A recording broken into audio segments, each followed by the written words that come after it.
उपस्थित मेरे पिता तुल्य, मेरे भाई बंधुओं, आप सभी को हार्दिक जोहार।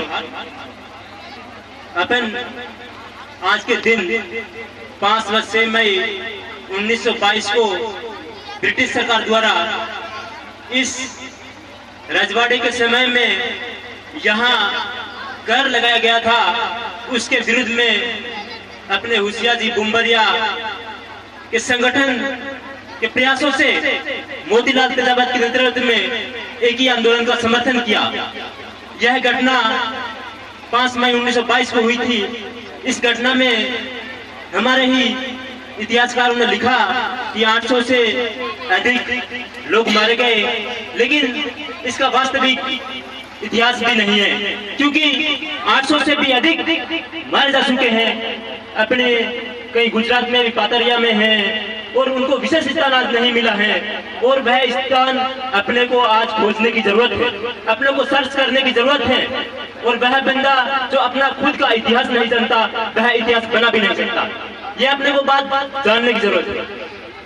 हम दूसरों का इतिहास तो पढ़ लेते हैं, हम पढ़ते हैं कि महाराणा प्रताप एक महान विश्व में जाने जाते हैं, लेकिन महाराणा प्रताप को एक महानता देने वाले राणा पुंजा बिल की सुना नहीं होती तो आज मेवाड़ का इतिहास अधूरा होता।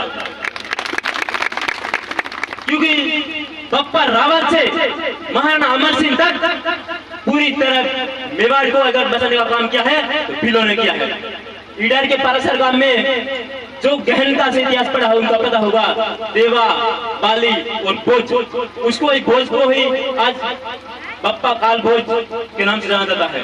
तो वहीं से उसको अपने वाले को तो, क्योंकि उस समय भी जाति भेदभाव होता था, देवा और बाली को तो ईडर के पास छोड़ दिया, लेकिन बप्पा रावल को मेवाड़ में बिठा दिया।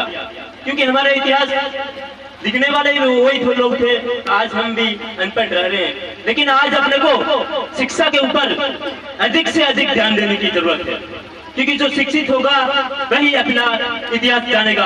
अपने शिक्षित नहीं होंगे तो अपने खुद का अपने इतिहास नहीं जानेंगे, दूसरों के झंडे लेकर घूमने का अपने सर्वप्रथम प्रयास करेंगे। क्योंकि अपने हर किसी की बातें में आ जाएंगे, लेकिन अपने को शिक्षित होंगे, तार्किक रूप से अपने सोचेंगे कि हमारे लिए क्या सही है क्या गलत है, क्या सही और क्या गलत का फर्क करने वाली ये असली शिक्षा होती है। हमको अधिक से अधिक सक्षम बनने की आवश्यकता है, सामाजिक रूप से, आर्थिक रूप से, राजनीतिक रूप से। हम कहीं न कहीं पिछड़ते जा रहे हैं। हम राजनीतिक रूप से सक्षम नहीं है, आर्थिक रूप से सक्षम नहीं है, सामाजिक रूप से सक्षम नहीं है, क्योंकि हमारा समाज बिखरा हुआ है। हम राजनीतिक रूप से भी सक्षम नहीं है, क्योंकि हमारे समाज के जो लोग खड़े होते हैं उनको हराने का काम हम ही करते हैं। क्योंकि जिस प्रकार कहते हैं कि लकड़ी को काटने के लिए खुद लकड़ी की आवश्यकता होती है, उसी प्रकार हमारे समाज को हराने के लिए हमारे ही दल्ले लोग होते हैं, जो हमारे योग्य आदमी को हरा देते हैं, जो एमएलए की फुल फॉर्म तक नहीं पता होती, जो एमएलए की फुल फॉर्म तक नहीं पता होती, ऐसे दल्लों को विधानसभा में बोलने के लिए भेज देते हैं। तो अपनी क्या बात उठाएगा? अपने इतिहास तो क्या पता, लेकिन एमएलए की फुल फॉर्म भी नहीं पता होती कई लोगों को। तो ऐसे बंदे लोगों को आप ढूंढ के गलत लोगों को संसद विधानसभा में ना भेजें, और कम से कम समाज को जगाने का जो काम कर रहे हैं उनको रोकने का प्रयास नहीं करें। क्योंकि जो आज का युवा एक समाज को जगाने का काम कर रहा है, उनको भी रोकने का प्रयास कर रहे हैं उल्टा। क्योंकि सहयोग तुम दो या ना दो, लेकिन आज समाज को जगाने वाले कम से कम युवा साथ दे रहे हैं, तो उनको रोकने का प्रयास नहीं करें। क्योंकि युवाओं में एक ताकत होती है। इस प्रकार शायरी में कहते हैं कि तलवारों के साथ पे इतिहास हमारा बोलता है, जिस और जवानी साथी है उस और जमाना साथ। जय जोहार, जय देव, जय विजय।